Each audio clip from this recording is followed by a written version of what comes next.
Hello, Covenant members and friends. I'm Pastor David Kling, and I'd like to invite you to attend worship this upcoming Sunday, September 3rd. It's our third Sunday in our wonderful series on Unbinding Your Heart, a church-wide study on evangelism. If you haven't joined a small group yet, I know some folks have been out on vacation and are returning this week, please, I encourage you to attend one of the 15 adult groups that we've got going on. Lots of them are on Sunday mornings, so you can just attend a regular Sunday school class. This upcoming Sunday's worship will be focusing on chapter 2 of your purple books, Unbinding the Gospel with Prayer. The focus of worship will be on a very interesting but very mysterious verse in the Bible, in chapter 18 of Matthew's Gospel, where it talks about whatever you bind on earth will be bound in heaven, and whatever you loose or unbind on earth will be unbound in heaven. What does that mean?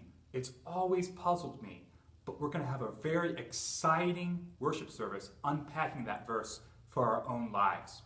Because the focus is prayer this week, I want to point out this wonderful prayer wall that members of our church have created.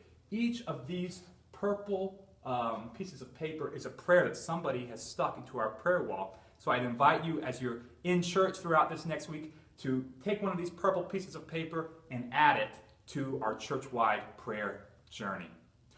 Many members have come to me this last week asking about how we can help those affected by the hurricane in Texas. One of the things that makes me so proud to be a Presbyterian is Presbyterian Disaster Assistance. It's one of the most outstanding aid organizations in the country when it comes to natural disasters like hurricanes. If you look in this email, at the bottom of this email, there is a link to Presbyterian Disaster Assistance, and I encourage you to make a donation to help the relief efforts down in Texas, and we'll have more information about how we can help in the coming weeks. I'd also encourage you, today's prayer exercise is about praying for people who you may not know more about them except for their names. I'd encourage you to look up some names of people that are being affected in Texas, news articles. You could go to a phone directory in the Houston area, or ask a neighbor or friend if they have a loved one in Texas right now who's being affected by the storm, and begin to pray for those people by name. I hope you enjoy worship this coming Sunday, and bring a friend.